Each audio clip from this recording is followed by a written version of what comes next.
Under a heavy rain on a gloomy day, a couple begins to walk towards death. After coming face to face with this strong current, he says that this river is a true devourer of human beings. She approaches him and tells him they should go together soon. They tie a red ribbon around their arms, saying that this way they would be together forever. Suddenly, there's a flash, and a runaway truck runs over the couple.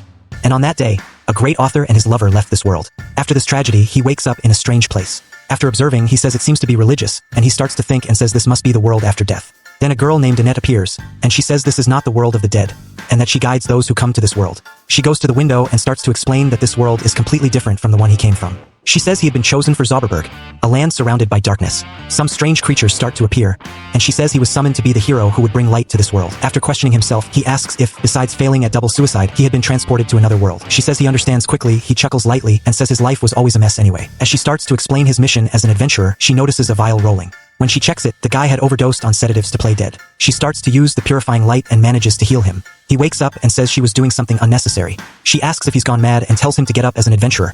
After all, he was the hero who would save this world. He starts to say that he doesn't care about missions and that he just wanted a place to die. She tells him to stop with this. And why was he doing this if he was chosen by this world? He laughs sarcastically and says he didn't ask to be chosen. She asks if he hadn't been hit by a truck. He starts to remember and says that, come to think of it, he had. She says that's the selection truck that brought him to this world. She starts to explain, saying that among people who live unhappy lives, only those hit by the truck can remake their lives in this world. She says this is the world transfer service they offer. While she continues the explanation, he's trying to end it all.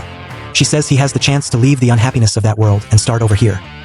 He starts to walk towards her and says they've done enough, gives her a look, and says the truck interfered with his adventure with his beloved, which would have been the happiest moment of his life.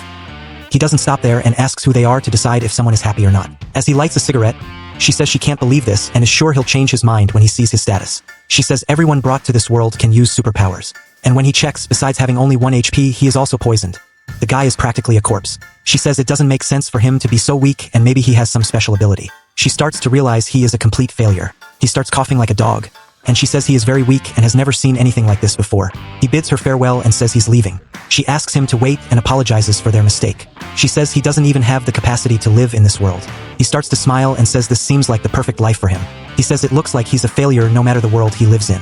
She asks him to stay here for a while, saying that in his current state, he will be devoured by a creature as soon as he leaves. He smiles and says she doesn't need to worry about him and that he's just looking for a place to die. She is horrified and says he is different from everyone else. She says she's always been proud to guide the inhabitants of another world, welcoming them, and meeting people from another world made her very happy. One day, she met an employee exploited by his company, but unfortunately, he became very arrogant. She starts to reflect and says she had closed her heart and only praised heroes in a repetitive manner. But he is different. She starts to run after him, saying he at least has to have a profession in this world. He forces a laugh and says he is a born writer, and she is impressed. He bids her farewell, calling her the girl with the pretty ear. He starts to close the door, and she says she understands now that this is the man she was waiting for. Then it cuts to him coming across a sign. He says he can't read anything and has no hope of finding a cafe in this world. He receives a notification saying he earned 5 more points for discovering this place. He says he doesn't know who it is but to stop yelling in his head because he has a massive headache.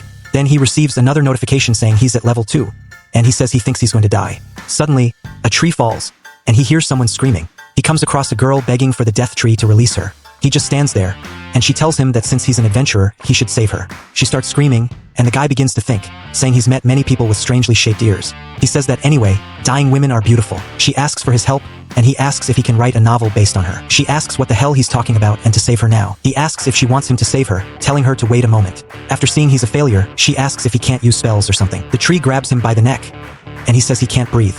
She says he's useless. He looks slowly at her, and says it was a pleasure meeting her. She says this is his fault, explaining that death trees have the ability to extract things, thus stealing people's life force. She says that if this continues, they'll be done in minutes. He says finally some good news, and she asks what he means. He asks if she's not excited too. He starts to laugh, and he says he's beginning to feel weak. He starts moaning in pain, and the guy is feeling fulfilled. She tells him not to give up, asking him to say something. Suddenly, the tree starts to darken, and she says she never imagined having such a confusing end. When she looks back, the tree begins to explode, they are thrown away, and she asks what was that. He laments, saying that again he didn't manage to die. He receives a notification saying his poison caused 300 damage, and that the depressed adventurer had defeated the death tree. She starts to wonder if this is serious and that he made the tree absorb poison instead of his life force. He starts to get a notification that he's at level 3, and she wonders if he injected poison into himself. She asks what his intention was and if he pretended to be weak but was actually strong. The guy lights a match and starts smoking a cigarette, lamenting his defeat. He says this always happens, and even wishing for death, he ends up surviving. He says he's tried to play dead 5 times, but for some reason it never works. She says she doesn't know why he's depressed, but she's happy not to have died. She starts thanking him and says he should go home. And the guy isn't in the mood for anything. She extends her hand to him and asks his name. He says people call him Sensei. She takes his hand and tells him to go with her. He feels something strange and pronounces his beloved's name. He starts to remember her and wonders if she also came to this world. She says her name isn't Sachan. He leaves her talking alone and says his beloved's name again, and she says that's not her name. She starts running after him, and when she was about to say her name, he says his beloved's name again. He says he's found a reason to live in this dark world. He starts looking at his ribbon and says no matter where she is in this world, he will find her, and they will manage to commit double suicide together. Meanwhile, the girl with the ears is praying to the gods to protect the depressed writer and that they can meet someday. Until the door opens, and when she goes to check, the guy had returned. He says hi to her and she runs to him, asking what they are doing in this place. Seeing he's with a woman, she doesn't like the news at all. He says he has a question for her, and she tells him to ask anything. He says he's looking for a woman named Sachan, and where she could be. She gets mad and asks if there's another woman. Then it cuts to him saying he has no clue, and she says she's sure she's somewhere in this world. He starts to admire the sky, and she says they were on the way to her house and going straight to the castle of Roth. She takes his hand, and she immediately gets a smack, saying holding a man's hand in public is very shameless. She says it hurt, and because she followed them, she's embarrassed, and that's the reason. She asks if she might be in love with Sensei. She says her reasons aren't impure and that her duty is to protect the weak from another world. She asks if he's really from another world, and that explains his strength. She says it's a lie and that he's not strong, so she has to stay with him. She says she was wrong, and he killed a death tree and saved her life. She gets jealous and asks if they're already that close. She kneels and starts exuding something strange, and when they check, he says he's found the perfect place. He says he's feeling very dizzy since he arrived in this world and will sleep a bit, asking them to wake him up when they reach the city. He says goodnight to Annette and Tama, and she asks who he's calling that, and when she was about to say her name, he closes the coffin door. She says he called her by the right name, and she's furious. She starts pulling the coffin, and it seems it didn't work out, until it's later, and a pink-haired girl is in a castle, admiring the landscape, as if waiting for someone. They were carrying him, and the girl told him to stop being lazy and that he should walk on his own legs. Seeing that he didn't respond, she asked if he had really died. Annette checked his status and said he was fine, just resting in peace. She asked her not to say things like that in front of a coffin. She called her Tama and said they were almost at the castle. She got annoyed and said that wasn't her name. Meanwhile, the guy was literally resting in peace. He started thinking about his beloved and swore he would find her so they could die together. The coffin lid opened, and they had finally arrived. He started looking around this world and said it wasn't bad at all. The pointy-eared girl said they were going to the castle to have an audience with the king. The guy rushed ahead, and people wondered what a coffin was doing there.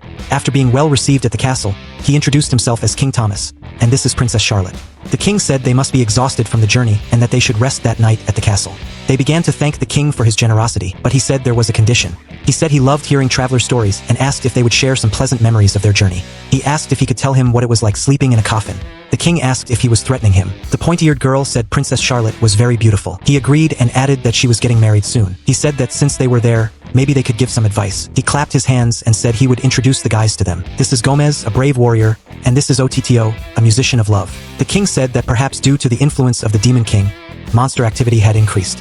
He said he was too old to deal with it. That's why he decided that one of these two would marry the princess and become the next king. He said she hadn't chosen a husband yet and wanted their advice on who was more suitable for the princess. The armored guy or the romantic one? He thought for a moment and said he didn't know. He said the future of his daughter depended on this choice and that it wasn't a question to ask strangers, calling him an unjust king unworthy of his title. The king trembled, and they apologized for his insolence. He stormed out, saying he didn't want to give his opinion. Later that night, the guy was zoning out. Annette asked if he was having trouble sleeping. He reflected and said he could never sleep. She didn't know what to say and asked who Sakin was. A tail appeared, and she noticed it. She said it was very brazen and that she was cold and that her species does that. While they argued, Sensei left the room. He looked down the hallway and decided to take a walk outside. There, he encountered the princess. She said the lake was beautiful, and he said it was so beautiful it made him want to drown. She asked if he was crazy and if he wanted to kill himself. He said it seemed like she was more worried than he was. She said she was still undecided about whom to choose. She said Gomez had recently arrived and was already the most reliable soldier. Because her father trusted him, she felt she should choose him. But Otto was her childhood friend, and whenever she was depressed, he would write and sing songs for her. She asked what she should do, and he said that unlike him, she was a kind girl who cared about her father. He said his life had always been full of problems and that he had attempted double suicide countless times, much to his father's and family's distress. However, he had never asked anyone to choose how he should live. She got emotional, and he said it was up to her to decide. The next day, they were with the king again.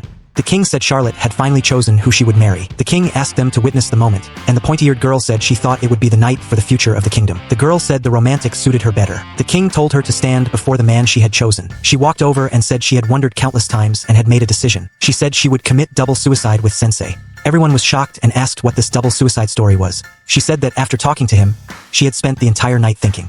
When she was depressed, Otto sang for her, but she also realized he would even when she was fine. She said he had pestered her all night and just wanted to show off his new melodies. And besides, she couldn't marry the knight because he smelled too strong. The king told her to stop being foolish and choose her husband. She said he was the fool, forcing her to marry without even asking her opinion, and she didn't want to get married. She said no one cared about her feelings except Sensei. The king was shocked, and she said he was the only one who respected her opinion.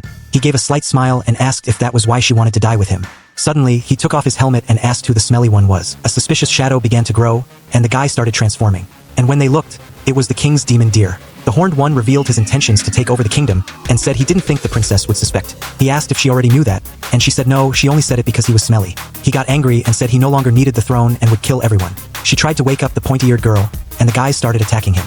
He hit them hard, almost hitting the girls. She went after him and kneed him in the mouth. She said that since he wanted to play, she would join the game. Meanwhile, we discover that Peter Pan 2.0 is level 89. He started playing, and she thought he was going to support her, but nothing happened. The horned one went after her and took a cat kick. She prepared another move and punched him. He activated the sharingan, her forehead started bleeding, and he asked if she had done anything. She wondered how those horns were so sharp. He said he would use all his strength in one attack and that she would be in pieces. Sensei called him a cow and asked if they could die first. He didn't understand and said that they both wanted to die by those magnificent horns. He said now the princess was free from her foolish father, and her wish was to die with him. He asked if the cow could grant them this honor. They started questioning what the hell he was talking about. The horned one said that if that was the case, he would grant their wish. And after that, he would kill the king and cause chaos in the city and the kingdom's inhabitants. Sensei told him to do whatever he wanted, and they didn't care. The princess reflected, and as she was about to give up, he said her wish would be granted. The creature attacked them, and she was desperate. The king called out for her, and she regretted saying she didn't want to die and needed to protect the kingdom. He asked if that was her wish, saying he knew she was a kind princess. He pushed her away, saying she wasn't fit to be his partner. As the creature was about to kill him, the pointy-eared girl woke up and created a shield for him. She said she wouldn't let him die while she was by his side. His horns started breaking and he was thrown away. She said she did a great job and prepared for the next attack. She used the cat's rasengan on the creature, and he was gone. She was embarrassed and thanked her for saving her. She said actually, she was the one who had been saved, and thanked her by calling her Tama. The guy said he had turned this friendship into a song, but they weren't interested in that. The king began to apologize to her, saying he should have considered her feelings, and that besides being unworthy of being king, he wasn't fit to be a real father. He began to beg for her forgiveness, and they made peace. Sensei lamented that he hadn't managed to die again. Then news arrived that there were several monsters at the gate. She said the royal guard would exterminate them all, and they would protect the kingdom from danger, and when they looked, she had become the queen of this kingdom. While the romantic guy played his instrument, they commented on a queen being only 16 years old. They said it was a big responsibility, and Sensei said it was the decision she had made, and they didn't need to worry, and that dying women were beautiful. But women who stand on their own feet are also amazing. They said he could walk on his own feet too. Then the scene cut to another pointy-eared girl asking her to hold on. She said not to worry about her and help Sensei. She ordered all healing potions and present priests to be brought.